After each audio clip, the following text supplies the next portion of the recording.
Blog Talk Radio. Hi, everyone, and welcome to Franchise Interviews, where we're asking the franchipreneur who owns one. I'm your host, Marty McDermott, with my co-host, Don Johnson.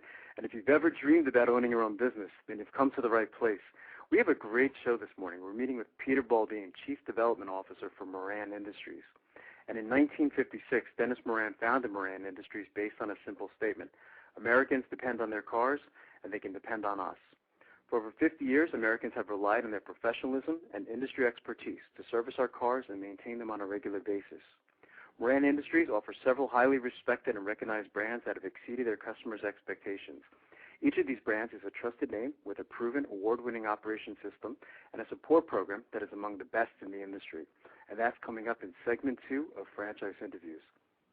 Our show today is being sponsored by Franchise Interviews, LLC, and Franchise Interviews gives you an up-close and behind-the-scenes look at franchising and entrepreneurship through our website, franchiseinterviews.com, where you can hear and read interviews as well as get inside tips from some of the most successful sources in franchising.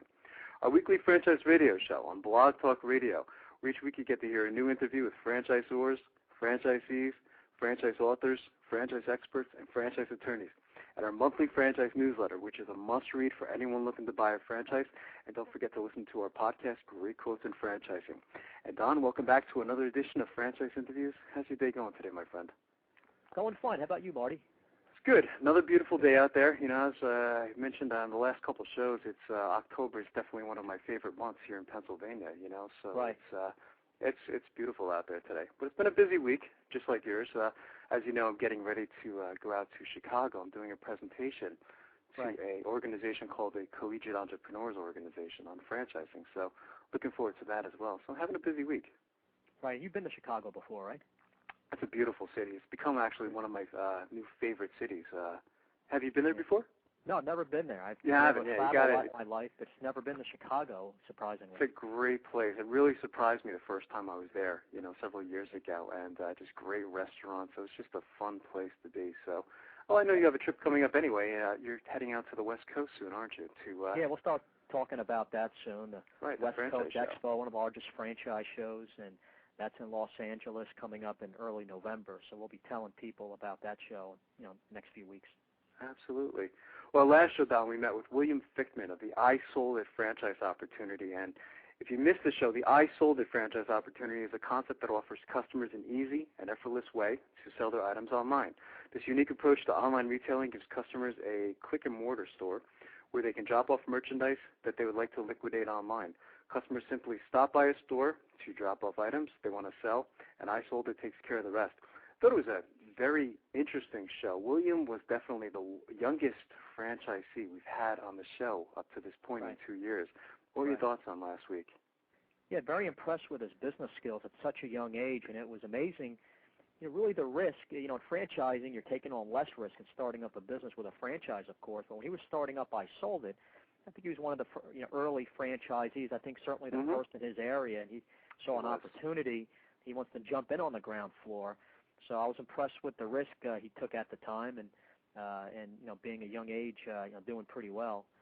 And I'm sure his business is doing fine right now. Sounds like it's doing well. I guess in a down economy, Marty, more people possibly, or you know, of course, probably need money, and are probably selling more stuff. So I'm sure his business is benefiting from that. It's always interesting when we have these industries where when the economy is bad, their business model sometimes seems to do better, you know, and he's kind of hinting at that there's a lot more people selling their, I hate to use the word junk, but let's call it unused items. And, you know, it was an interesting statistic, Don. I think the average household has a little over $2,000 in unused items in your house, you know. And I don't know if you've ever sold anything on eBay. I have. I kind of mentioned to William last week that I went through the whole process. We put a bunch of stuff online. This was like, I want to say about 3-4 years ago, and I tell you, it was a hassle. I would never go through it again. I mean, we were able to sell a lot of the merchandise, but just the whole packing and shipping and just all that other stuff, you know, it was a pain in the neck for me. So I don't think I would do it again. I would certainly use William's kind of service, you know, going to an I Sold It kind of location, saying, here, you know, you think you can sell this, and split the commission with them. So it is a hassle. I think it's a great service. I really enjoyed having him on the show. your thoughts change as far as having younger, we spent a lot of time talking about younger people going into franchising. We've had different thoughts on that. Did your reaction kind of change after speaking with William, or? I guess a little bit. I mean, I've gone back and forth with someone in their 20s or early 20s starting up a franchise because you simply just haven't had enough overall business experience. I guess it really depends on the franchise system and the investment size. And so sometimes people in their early 20s have been working for 10 years or more. It depends, I guess, how early on you start working and getting good experience. Maybe you have a family business where you're working at a very young age. So, still kind of mixed, but I think in his type of industry, I can definitely see where it can work with having young franchisees. Oh, absolutely. I mean, this gentleman was born to be an entrepreneur. I mean, he was selling at a very young age. I think he was making stress balls at like 7 years old and selling them to his classmates. And but he understands the importance of following a system, and I think that's the main thing. So I think it really does depend on the individual. But if you understand the importance of what a franchise actually is and the ability to follow the system, I think you'll do very well. So it was a good show. I really enjoyed having him, and we'll have him back sometime in the future, sometime next year. Yeah, definitely. It's a good show. And what do we have going on today and over the next couple months? Well, yeah, today we're excited about having Moran Industries on, a franchise that's been around for years with some of their concepts, about 6 different automotive concepts. So that's a long history, isn't it? 50 years. Yeah. I mean, they've been around a long time, so it's really looking forward to having Peter on the show today. Next week, October 16th, we're having Brian Miller, president of the Entrepreneur Source, very well-known That's a big company. show, isn't it? It's franchise consulting. I've worked with many of their consultants over the years. A very solid company, and they help people nationwide to find a franchise investment. So that's coming up next week on October 23rd. We're meeting with Shirley Warrington, VP of Franchise Development for the Core and You franchise. Yeah, I've heard a lot of great things about them as well.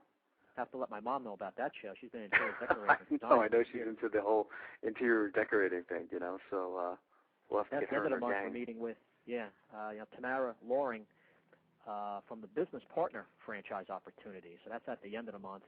That's an interesting concept, too. It's something different that I was kind of unfamiliar with, so I'm looking forward to having those guys on the show as well. Yeah, definitely. So, and like we've talked about on past shows, you're mostly booked up for the rest of the year. Right, we're booked up for the rest of the year until, I guess, sometime in February. So, I mean, we have a pretty full schedule, and for our listeners, the great thing about it is the diversity, It's, I think at some point we're going to have to add an extra hour to our week to do the show, because it's just a lot of material to cover. Yeah, and that's what the goal of the show is. Always Absolutely. Be very informative, have different concepts on, experts, always give a full variety of information in the franchise industry. Yeah, you had some interesting articles today, didn't you? Yeah, here's something out of Inc. magazine. In their franchise section, Marty, it's a section called Ask Candy, an article written by Candy Wild. And the question is, it says, is it wiser to join a franchise system with long-time experience or to get in on the ground floor with a newer franchisor? And it starts out, both options offer benefits, and the right choice depends on the goal, strength, and experience of both the franchisee and the franchisor. Interstate All Battery Center, for example, has been franchising since 2000 and now has 109 stores in 35 states, Canada, and Puerto Rico. A division of Interstate Batteries, the nation's leading automotive replacement battery. Interstate All Battery Center offers franchisees a nationally recognized name and 50-plus years of experience in the battery industry. I thought this was interesting with having Moran Industries on today, staying in the auto industry. Primetime Boxing Inc., on the other hand, started franchising this year and recently opened its first franchise location. 2 corporate locations are also in operation. But the founders, husband and wife team Angelo Nunez and Gary Williams Nunez, have 10 years experience in the business. The first Primetime Boxing location opened in '98, offering a unique 45-minute fitness workout that combines cardiovascular conditioning with boxing technique and some strength training. I think that getting in at this level, as the company's just starting to open franchising, is a big plus, says Williams Nunez, founder and CEO of Primetime Boxing. Once a franchise has 50 units or 100 units, the founders probably don't do much hands-on work with the franchisees. We were able to work directly with the franchisees. Interesting. People began asking whether Primetime Boxing was a franchise when first it opened its doors in Sacramento 10 years ago. Clients, some who were financiers and stockbrokers, thought Primetime Boxing had the strengths to develop more locations. As we progressed and perfected our program, more and more people that trained with us asked about franchising. We weren't familiar with the whole concept back then, but we then researched it and realized that rather than bringing investors in to grow as a corporation, franchising would let us maintain some control over what we have worked hard to create, he says. And it goes on, the couple has impressive bona fides. Williams Nunez says here he's one of a relatively small but growing number of female Olympic-certified boxing trainers. Angelo Nunez fought Oscar De La Hoya and Floyd Mayweather, a couple big-time boxers. He later became De La Hoya's chief sparring partner. He says it is a very cognitive activity. Not only are they working out to keep their bodies physically fit, but also to keep their minds sharp. A valuable consumer brand and one of the key benefits that Interstate All Battery Center franchisees receive when they join the system, according to Justin Darlin, Director of Franchise Development. Interstate All Battery Center, which is striving to have 300 stores by 2012, is the first nationally established brand to enter the fragmented battery market. So it goes on talking about the industry a little bit. Right. How do you feel about that, Don? I mean, after 2 years of doing the show and reading the article, any thoughts or? I think there's benefits on both sides of the coin. That's how I feel. I mean, most people go into franchising because of the established name and it has history and a track record. There's plenty of franchisees out there, and so that's one side of the coin. And then the other side of the coin, you can get it on the ground floor, kind of what we just talked about. Exactly. With William from I Sold It last week. He was sold on the fact that you can get on the ground floor of a relatively new concept and franchise where he might have more room and territory he can invest in to build out his brand and so forth. So. Yeah, we've heard some great stories on the show. I mean, in 2 years, and again, it's I feel the same as you do. You mentioned William last week getting in early. Was it the gentleman from Rita's? Was it Jim Rudolph or James Rudolph? I can't remember his name. Right. He got in on Wendy's. I think it was pretty early, if I remember correctly. I think he was one of the first. Or was it KFC? I can't remember. But I know he was somehow associated with Dave Thomas, so I guess it was Wendy's. But he spoke about the benefits of getting in early at the time.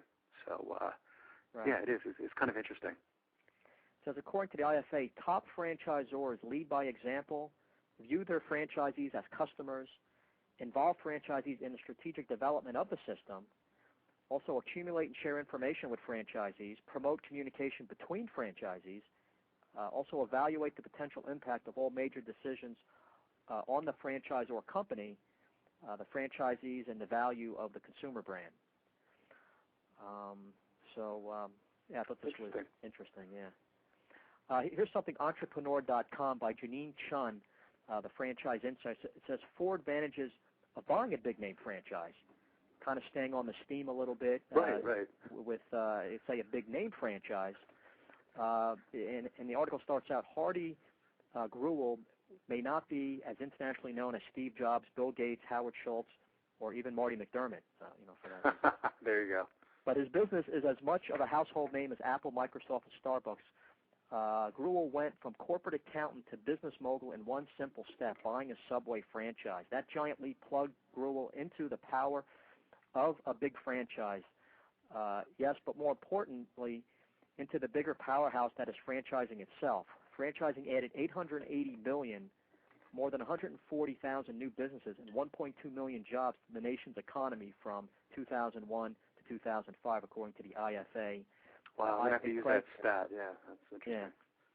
IFA President CEO Matt Duche predicts growth will continue even during the current economic downturn.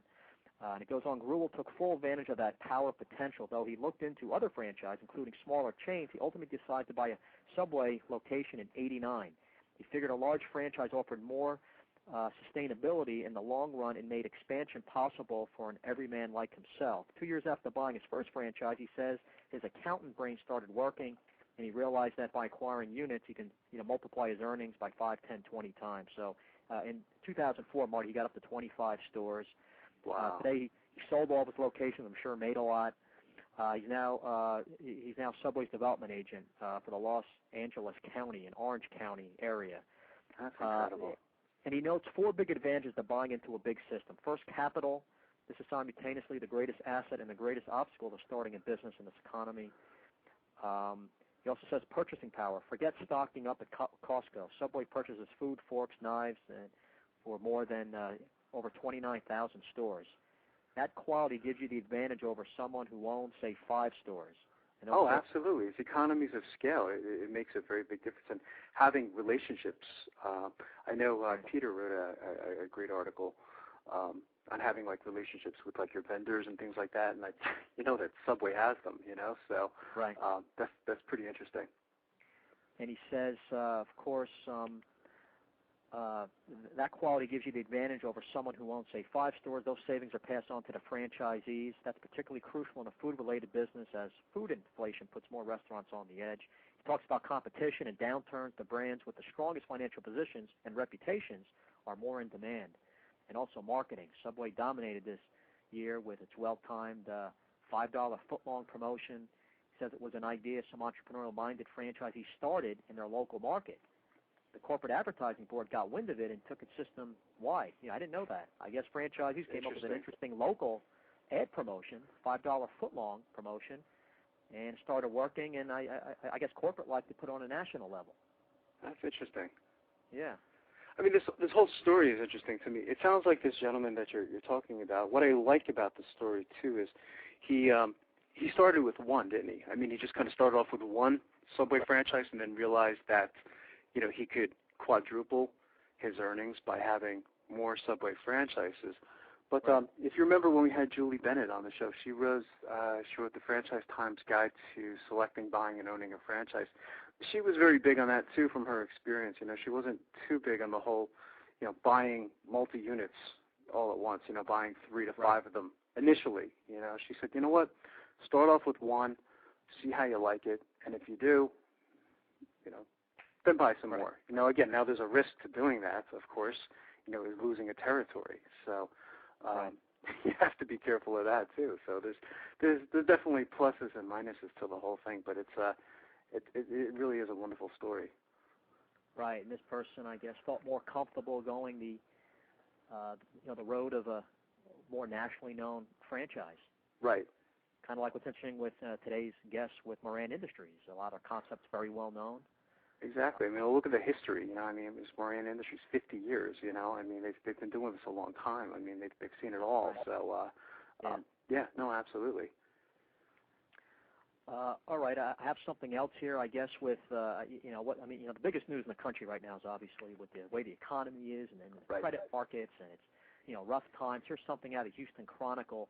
Small businesses stymied as credit gets scarce by Janalia Moreno and Brad Hem. Doc Cohen has borrowed money from the same lender for about 9 years, yet despite his track record and good credit, the Tomball-based franchisee is finding it harder to get a loan. He wants to add 3 stores to his collection of 29 Pretzel Time, Great American Cookies, and Coffee Beanery outlets found in the Houston area malls and needs $1.5 million. But the lender won't give him credit unless he keeps $1 million as his minimum balance. He says, well, if I had the minimum balance, I wouldn't need the loan, says Cohen. The company generates $10 million a year in revenue. We don't have that much on hand. Entrepreneurs such as Cohen are having a tough time getting lines of credit, expansion loans, and money for startups as the financial crisis on Wall Street spreads to Main Street.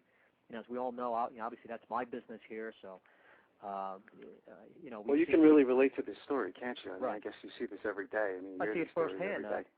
Some people that we pre-qualify for financing. Sometimes they want to maybe put things on hold a few months and see, people a little nervous about the economy. Right. And of course, lenders are taking slower, with their decisions, or simply have all tightened up. So we have to pre-qualify people a little more carefully, put them in a better position to get loan approval. So everything's just a battle right now. People are still getting funded and approved, and we work with so many lenders nationwide, but things are rougher, and it sounds like it's just more work. Well, it's more work for you. I know from speaking with you. But you mentioned, I think it was about a month ago too on a previous show, Don. I guess the whole, I'm saying the mortgage crisis, but the value of homes are a lot less today. So I'm sure that has some type of impact in people getting funding as well, right? I mean, in certain states like your Floridas or Michigans, it's pretty tough in those states. So with the value of their homes going down, they don't have as much equity anymore, or their net worth isn't as high. So that becomes a problem, I guess. Yeah, it's a whole domino effect. People defaulting on their mortgage. With tougher times, more lenders are getting business loan defaults, or they're predicting the economy might be rough, so they're tightening up, and banks aren't lending as much to each other. Now, banks, they did lower the prime rate yesterday, so that's good. So the government's trying to help the prime rates lower. Yeah. But going on this article, Mark, it says 2 years ago, if you wanted to open a business, there would be 2 or 3 banks jockeying for a position to get your business. Manuel Gonzalez, district director of the Small Business Administration in Houston, said, now it's like you've got the plague or something. Nobody wants to touch a new venture. So he's right that there's less lenders, but there's definitely lenders out there that are helping people with startup financing. It says a slowdown does seem to be taking hold. Through August, the Harris County Clerk's Office issued over 34,000 business licenses. That compares to over 66,000 issued in all of 2007 and 76,000 in 2004. So it seems like there's less people, at least in that market, opening up businesses and getting business licenses. Existing businesses say they are feeling the effects of the nation's credit crunch. Nearly 70% of Houston's small businesses reported that to the Greater Houston Partnership this week, the business group said. Right now we're seeing a lot of tightening, and we're seeing more of these smaller firms really struggling with financing, says Gilbert Herrera, founder of Houston-based Herrera Partners, an investment bank and financial consulting firm. At the area SBA, which provides government guarantees to help banks mitigate risks, just 1,700 loans valued at $435 million were produced this fiscal year, down from 2,700 loans valued at over $530 million in 2007. So they did about 1,000 less loans in that particular market. Right. Of course, that's the lifeline of all small businesses, to get credit and have access to credit lines and so forth. Well, the good news is, though, I mean, again, because we specialize in franchising and we're so pro-franchising, I mean, franchises would have a higher chance of getting funded, wouldn't they? I mean, especially because they have a track record. I mean, wouldn't you say? I mean, it makes your job a little easier, I guess. That's why we specialize in franchise lending. Just the failure rate's much lower of someone opening up a business. Lenders feel less risk. It's a proven system. It has a track record, and combine it with someone, stepping up and putting a down payment, having good credit, having good experience. I mean, those people are getting approved for funding. Absolutely. So that's good. And you were saying before the show too, Don. I know you're very optimistic as far as things turning around. So I mean that's always a good thing. Yeah. Well, so everything goes up and down. We're just in a down cycle right now, and So my father listens to a lot of talk radio, and I've been paying attention to the election and reading a lot of articles and so forth. So. It might be tough for a little while, but things will eventually turn back. So, just have to stay positive. Your dad's listening to the show today, yes?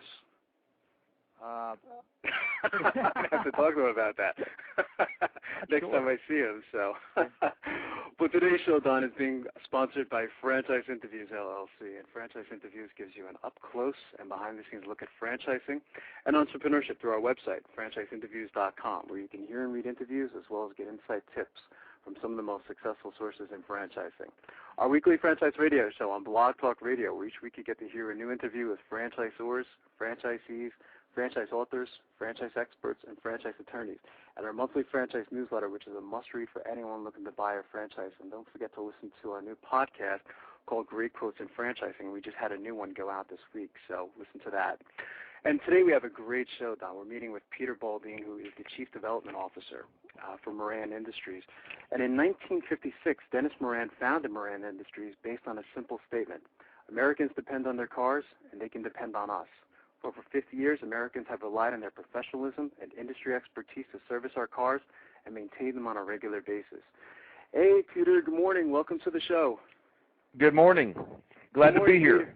Peter. Thank you, Peter. Peter, joining us is my co-host, Don Johnson, and Don is the president of Diamond Financial. And I know, Don, you wanted to say good morning to Peter. Thanks, Peter, for coming on the show. How are you? I'm doing great, Don. Used to watch you on Miami Vice all the time. he gets that a lot, Peter. Yeah. yeah. I bet he does. I'm sure that wasn't the first time. No, it was not. That's probably about the 10th time already, right, Don? Well, it's good, Peter. People don't forget. Probably this morning, right? There's no excuse for people to forget my name, so that's what's the strength of having that name. That's true. They never forget. I know. Right. Peter, we always right. like to start off by asking our guests where you're calling from this morning. Calling from Midlothian, Illinois. Midlothian is a south suburban area of Chicago. Oh, okay, great. It's south suburbs of Chicago. Oh, good. Okay, I'm heading out to Chicago in several weeks, actually, and Don and I were talking earlier on the show. It's such a beautiful city. I love Chicago. You know, Chicago is, no offense to anybody else listening out there, but Chicago's about as good as a big city gets. Absolutely. I would totally agree with that. Peter, what were you doing before joining Moran Industries? I had a chance to look at your bio. It's very impressive. You want to talk a little bit about that? Well, sure. Thank you. I have been in the franchising business for quite some time. Yes. I've been with Moran Industries since 1999. And originally as the senior vice president and most recently as the chief development officer. I started my career out in franchising way back in 1980. Hate to admit that and date myself, but back in 1980 I started out with Jiffy Lube International when the company was first formed. The company was actually formed in December of '79. And I started with them in March of 1980, and I was shipped out to Salt Lake City to run the very first company-owned Jiffy Lube in the United States. Wow.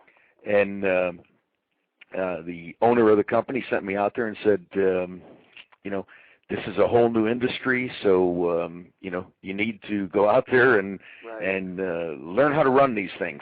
Teach us how to run these things. Yeah. So I kind of became in the beginning years. I kind of became the operational troubleshooter. They moved me all over the country, and I went from Salt Lake City to Sioux City, Iowa, to Memphis, Tennessee, to Cedar Rapids, Iowa, and did that for a number of years, and initially in the first few years running company-owned stores, and then began a few years later on the franchise side, and spent my first 10 years of my career with Jiffy Lube International, and it was a great experience because it was such a brand new industry that was just forming and such a fast-track experience, and we were growing so rapidly that, you got about 20 years experience in a 10-year period. Absolutely. So then I moved on to the glass industry, and I spent 10 years in the glass industry, both automotive glass and commercial and residential construction, and worked on the company-owned operations side. So through my career, I've had both a lot of franchising experience as well as a lot of line management experience on with large company-owned operations. My tenure in the glass industry, I was with two different companies, VBP America, where I was the vice president general manager of a company called Binswanger Glass out of Memphis, Tennessee, and Globe Glass and Mirror, which later was acquired by Safelite, which is the largest auto glass installer in the United States, actually in the world now. That's great. And then I joined Moran Industries. What was it that attracted you to 1999. Moran, Peter? What did you like about Moran Industries at the time? The history? What I liked about Moran Industries was, number one, I love the franchising business, and Moran was a solid franchisor, and they also had a tremendous amount of versatility. I felt like Moran Industries had great opportunity for growth, not only personal growth but also growth of the system, because they had done some things very intelligently. As an example, their growth was done through acquisition. And Dennis Moran, the founder of the company, had gone out and had acquired several strong regional players that were in the industry and that had a good presence in different parts of the country. And he acquired 4 different transmission repair companies in different parts of the country and put those all together under Moran Industries, and that allowed us to enter 4 different regions of the country very quickly. So the growth strategy that was used was very intelligent. And then after acquiring 4 different transmission companies, Dennis then acquired Milex Complete Auto Care. At the time, it was Milex Tune-Ups, Brakes, and Air Conditioning, which we later rebranded to Milex Complete Auto Care because we do so much more than what we did when we originally acquired the company. And then also acquired Altamir Toys for Your Car, which is in the automotive window tinting and accessory business. So that gave us one of the most well-rounded groups of companies in the automotive aftermarket. You're trying to really cover all the different services to the auto industry. So that's correct. It must have been pretty interesting, Peter, just getting back to your own personal backgrounds. Seeing that growth with Jiffy Lube. I mean, were you confident early on the first few years what Jiffy Lube was going to turn into? No, I was not. That's kind of a funny question because for me, I had my career goal was to be a college football coach. Wow. And I did coach college football for 2 years. 1 year at Cortland State University in New York, and 1 year at Western Maryland College. And the founder of Jiffy Lube was the head football coach at Western Maryland College. He hired me as an assistant coach, and he was at the time in the middle of creating the Jiffy Lube concept, and asked me to do him a favor and go out to Utah for 2 months. And I said, fine, I'll go out for 2 months. Then he contacted me and wanted me to stay out there and stay with the company and give up my coaching career. And we argued about that for about 30, 45 days, just about every night, until he finally broke me down and got me to stay. So no, my vision was not real good at that time. I wanted to coach college football. It seems like but fortunately, his vision was good, and it turned out to be a great experience for me. Right. Yeah. I mean, it's funny how people's lives are shaped. You went in one direction, not looking to really do it, and then it becomes a career. But very impressed with your past experience. It seems like it was just a natural fit with Moran Industries. Well, it was a natural fit. Having had many years of experience both on the franchise side and on the company-owned side, lends itself to really supporting and assisting franchisees in a meaningful way. Sometimes franchise companies don't have the direct experience in P&L management and running large company-owned operations. I had an operation that was $120 million in sales that I was responsible for. So with that company-owned experience, it gives you a whole other realm of experience to be able to use to assist your franchisees and support your franchisees in running their businesses and to know where they need the support. Right. Now we know that Mr. Transmission, Milex, some of the older concepts within the Moran Industries concepts, over 40, 50 years old. But when did the company actually start franchising? Some of the concepts, Peter. I mean, the company started franchising in 1990. Okay. However, if you go back to what I had said earlier, we acquired concepts that had already been franchising. Right. Okay. Moran Industries started franchising in 1990. Now, Mr. Transmission, for example, was formed in 1956 in Nashville, and began franchising in the mid-'70s. So we acquired a company there that had already been in the franchising business. Right. So we began franchising as Moran Industries in 1990. Yeah. How do you describe the Moran Industries franchise system to prospects and franchisees, Peter? Well, there's really no other system in the automotive aftermarket that is as well-rounded as Moran Industries, and we have a great infrastructure in place. Franchising is all about systems. It's about, business systems that work, okay? And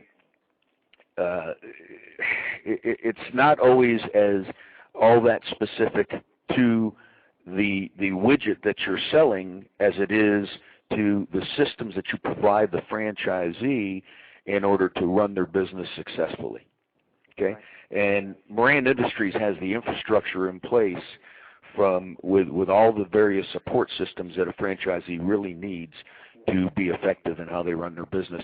Keep in mind that a new franchisee coming into owning their first business is not used to having to be the person with all the answers in several different areas of the business world. So someone who opens up an independent business has to be the HR person, the operations person, the marketing person, the financial person. All those different aspects have to be covered, and all those different decisions have to be made. And with a system like Moran Industries, one of the great things is that our franchisees don't really have to be the experts in all those areas. They can pick up the phone any day of the week, and they can call the marketing department or the operations department or the accounting department and get support and answers for the decisions that they have to make on a daily basis. So that infrastructure, is critical to the success of new franchisees who haven't owned their own business before. Yeah, you're right. And it starts all the way back in the beginning. It starts all the way back in the beginning when they first sign those agreements with all the help that we give them in the startup phase. You have two different aspects of it. You've got the startup support where we're helping them with, site selection and lease negotiation and equipment purchases and all those types of things. And then you move into a different area of development once they open their doors with the ongoing, support that they receive. Right, fantastic. You wrote that great article, Peter. It was called "Gaining an Edge with Vendor-Supplier Relations." I saved that one in my archives. It sounds like Moran Industries has strong relationships with their vendor partners, which is fantastic for your new franchisees and your current franchisees, just working with you guys. Did you want to talk a little bit about that and why it's important? Sure. I appreciate you mentioning that article. Didn't know that you had read it, but I actually, when that article was published, I got a lot of phone calls, from people in the industry about that article. Yeah.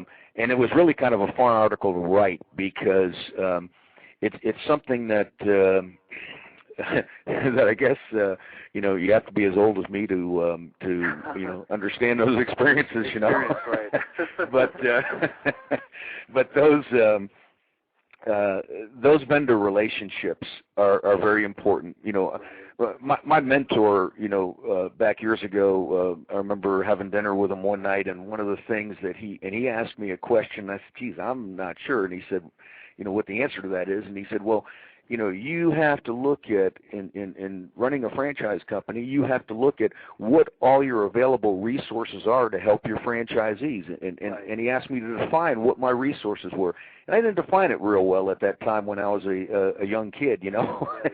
But what I learned through that discussion early on was that you have a lot of different resources that, available to you that you don't always look at, you don't always recognize, and you don't always use properly. And the relationships with your vendors can be tremendous resources in helping your franchisees.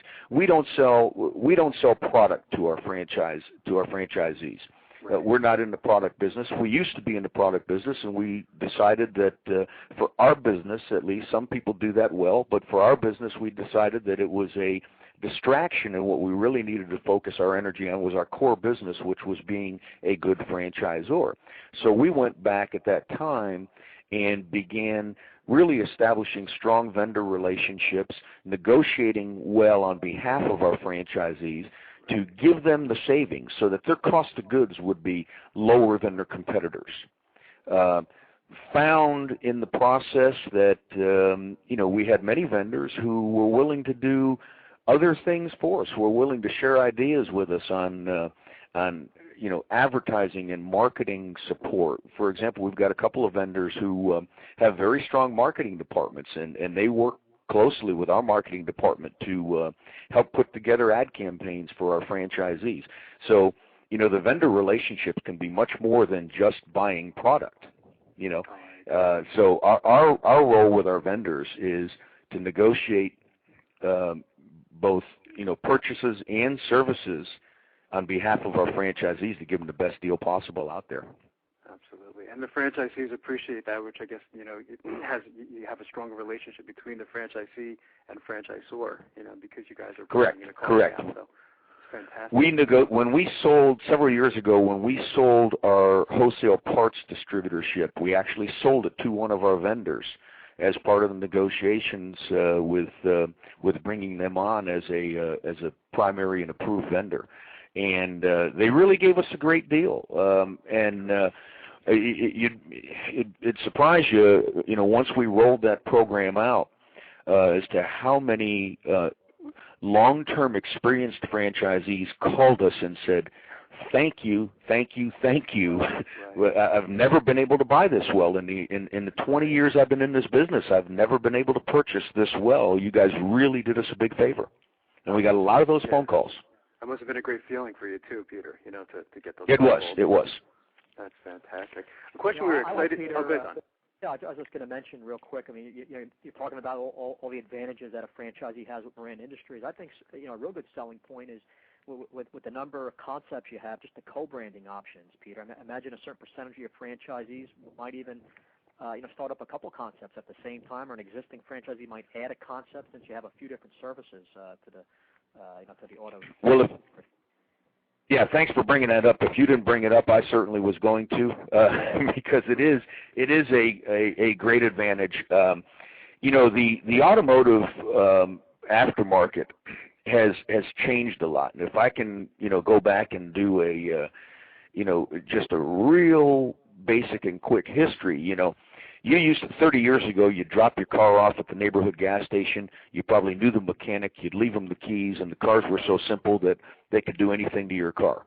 And then the industry, at the time, throughout the 80s, for the sake of convenience to the customer, what happened was the industry became very specialized. You had the quick lubes, the brake shops, the muffler shops, the transmission shops, everything got specialized, okay? And what that did, even though that was, everybody's marketing campaigns were, come to us for this service because we're the experts in this, in this area. In some ways that was good for the customer. In other ways it wasn't, because the driving customer lost relationships. In order to get their car worked on, everybody wants somebody that they can trust to work on their car, so that they know that they're getting treated fairly, they're not getting gouged from a pricing standpoint, and all those things that people concern themselves with. And what we did as an industry was we created a situation where a customer had to go to 4 to 6 different shops during the course of a year to get their car work done. And with Moran Industries, with our transmission repair business with Mr. Transmission and Milex Complete Auto Care, that does virtually everything else to your car except for transmission work, and then also Altamir with our auto accessory business, we had 3 strong standalone concepts, okay, each of them viable on their own. And what we did is we recognized when the cars were changing dramatically because of everything being computer controlled.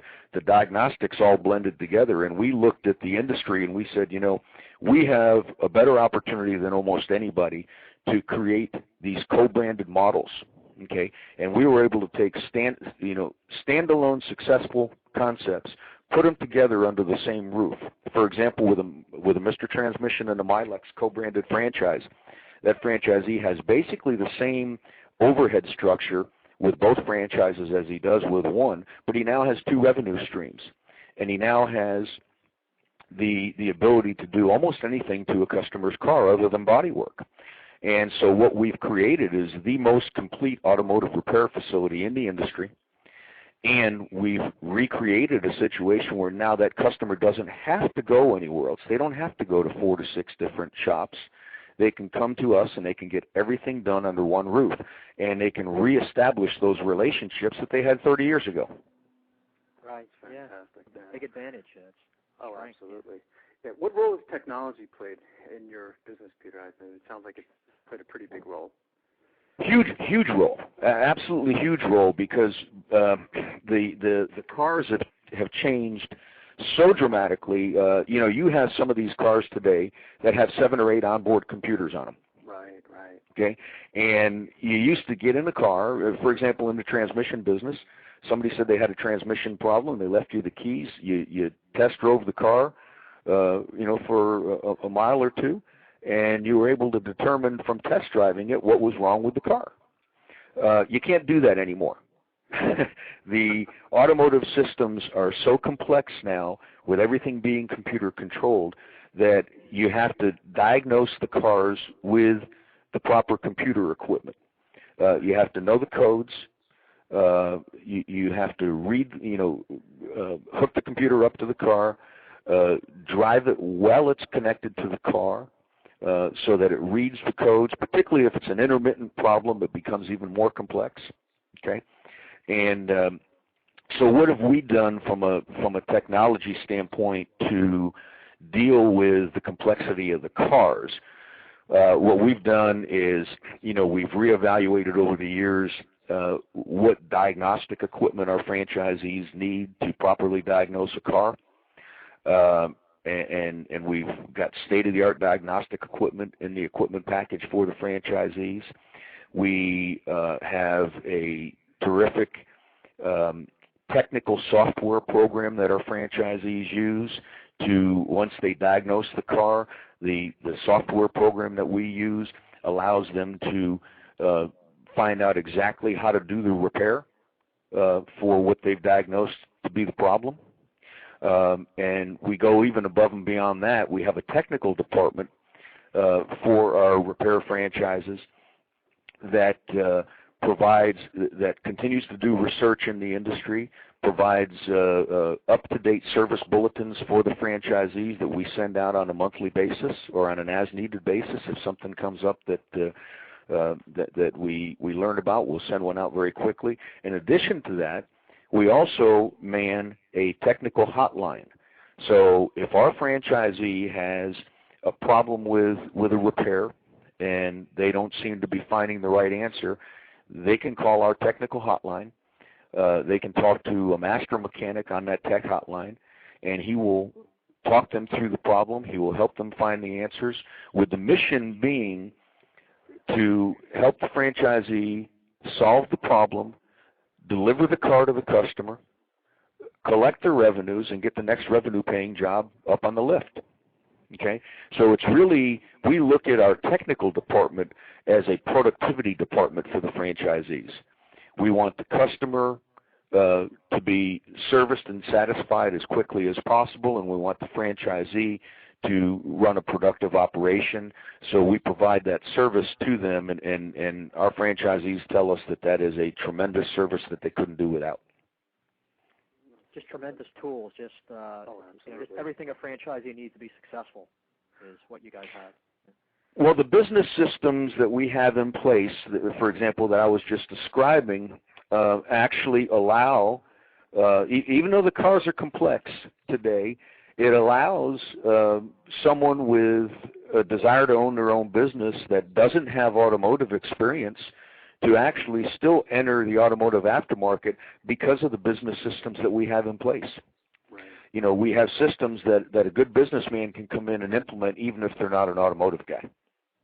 Right. So, what about all these gadgets, Peter, that people are putting into their cars? Are the franchisees or is Moran Industries taking advantage of that as well? It's really overwhelming, the new technology with all these different accessories, the GPS system. That's a fun part of the business. I imagine. And yes, we do. Yeah, we do take advantage of that. Primarily through our Altamir Toys for Your Car franchise. That and Altamir deals in automotive window tinting, and also auto accessories. And on the accessory side, we have a full line of bolt-on accessories like, running boards and grill guards and things like that, as well as a tremendous amount of electronic accessories. And there are a lot of accessories in the electronic side of the business that deal in, obviously, auto security systems, remote starts, navigation systems, DVD and video systems. You'd be surprised at how many moms come in, with big SUVs and get, these, DVD and Game Boy systems put in the car to where, they got 3 kids and all 3 kids can be on a different screen at the same time, Incredible. So, but that's a fun part of the business because it's constantly changing. There's constantly new technology. There's new trends, new fads, and it's almost in a way like the apparel business. You have to stay on top of what the trends are, and know what the next hot thing is that's coming out because. Sometimes before they hit the market, you have customers calling your store asking, when you're going to get it. That's incredible. With the internet now and the ability to research all those different products, it's really kind of a fun and exciting side of the business. Oh, absolutely. I would agree. How about the industry, Peter?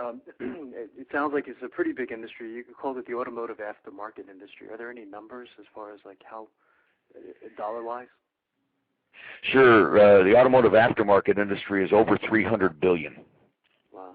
It's a huge industry. Yeah, huge industry, and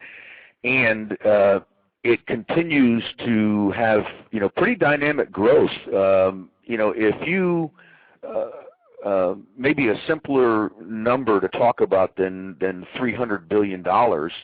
Because I don't know how much that is. I don't know, I'm not sure how to relate to $300 billion. But what I can relate to is, we've got 300 million people in the United States, on the last census. 3 years ago, we had 216 million vehicles on the road. Right. And as of the end of last year, that increased in 3 years from 216 to 232 million. So there's nice growth. Now, when you consider the fact that with 300 million people, there's a lot of kids that don't drive. Right. Absolutely. 232 million vehicles for 300 million people is pretty significant, and it's going to continue to go up. You figure we added 16 million vehicles in 3 years. Wow, that's amazing. What types of characteristics, Peter, do you look for in a franchisee? And does that maybe change a little bit with the way the current economy is? You may be looking for someone with a little more business ownership experience, or maybe that's changed a little bit for you. But talk about the characteristics you look for a little bit. Sure. Some of the soft characteristics that I'll speak about, are obviously in business ownership. One of the most important things is, selecting franchisees that have, initiative, positive attitude, and self-starting ability. People who don't sit and wait for someone to tell them what to do. People who will follow the business system. You want people that are so there's and certainly the characteristics I just described are entrepreneurial characteristics. Okay, and there's a fine balance that you want because you want entrepreneurs that are self-starters, that are going to take action, okay? But those entrepreneurs also need to understand that they need to work within the framework of a system, okay? So that's very important. And then obviously, the core value side of it is extremely important. We want somebody who has a strong work ethic, who exhibits, integrity and ethics. They're taking care of, in essence, our customers. It's our brand name, so we want people with integrity and ethics promoting our brand name, through their businesses. Sales skills are always important, and people skills are extremely important. We have a set of core values that we established, with our franchisees a number of years ago, and we use the word drive. And what drive stands for, and what we continue to tell both our employees and our franchisees, is that all of our interaction on a day-to-day basis needs to always go back to the core values of drive. And drive stands for dedication, respect, integrity, vision, and enthusiasm.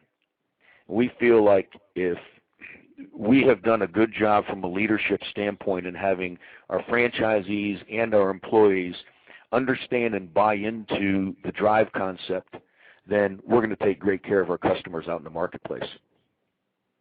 I like that, Peter. No, it's just clever.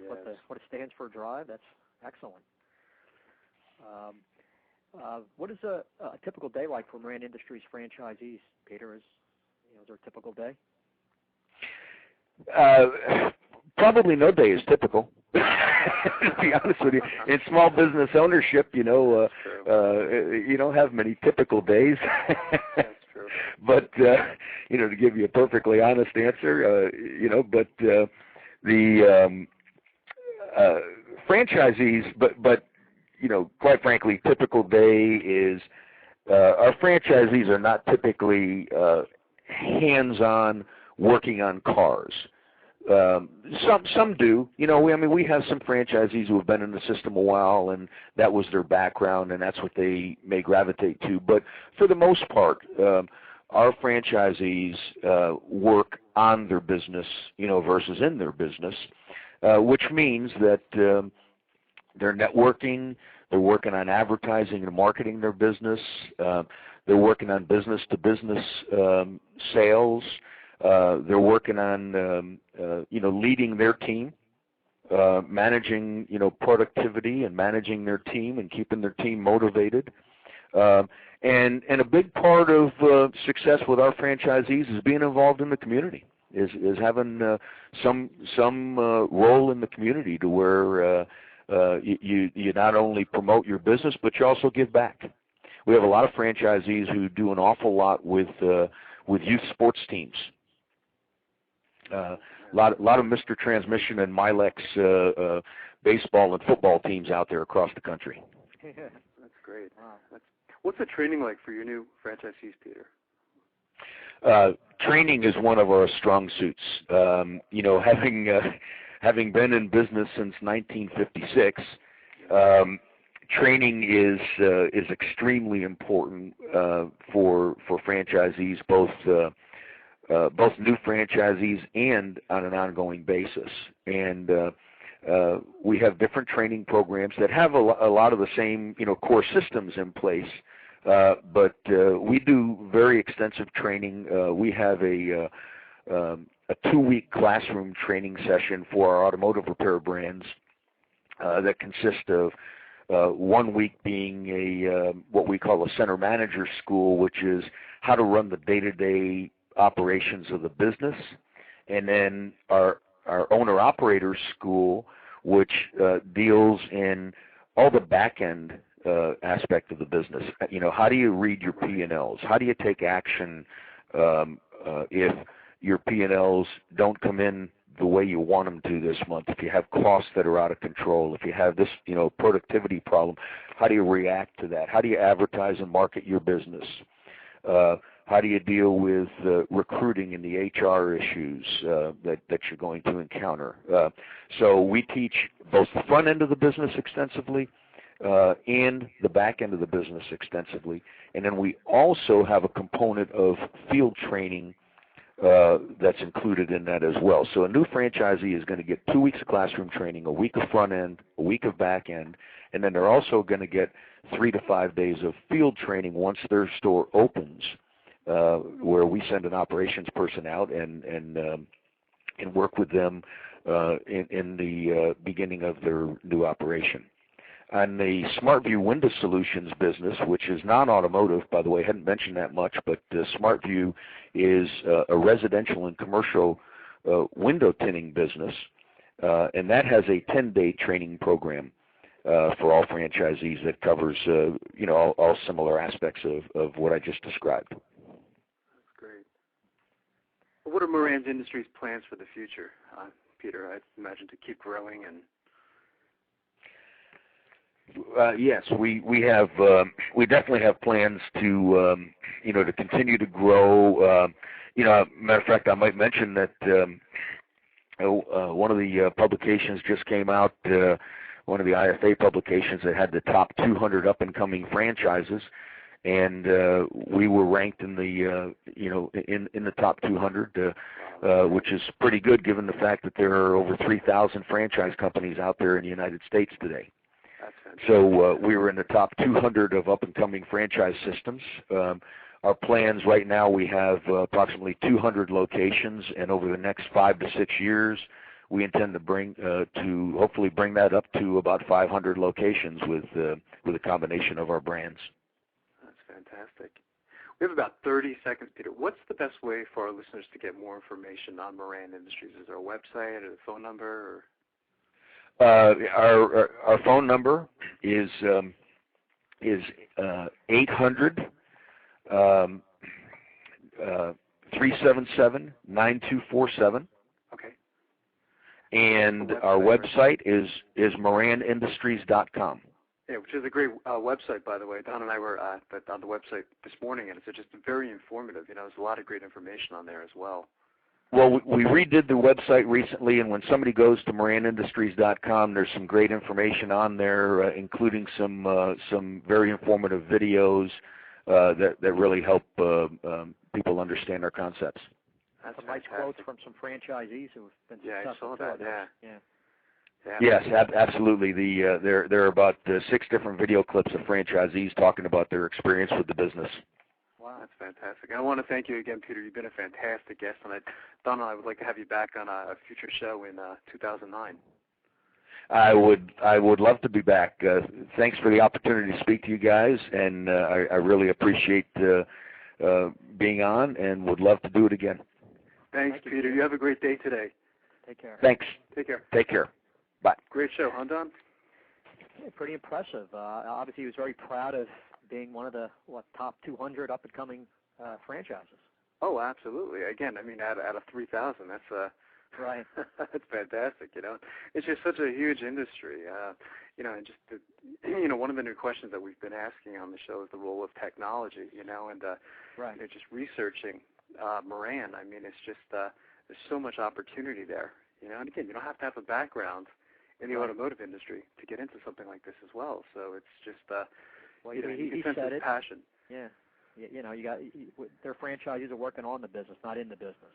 Oh, absolutely. We've been talking about that for such a long time now. So it was a great show. I'd love to have him back in 2009 and just watch Moran continue to grow. So for our listeners, thanks for listening. Go to franchiseinterviews.com and ReadySetGoFranchise.com and what else, Don? FranchiseFunding.net.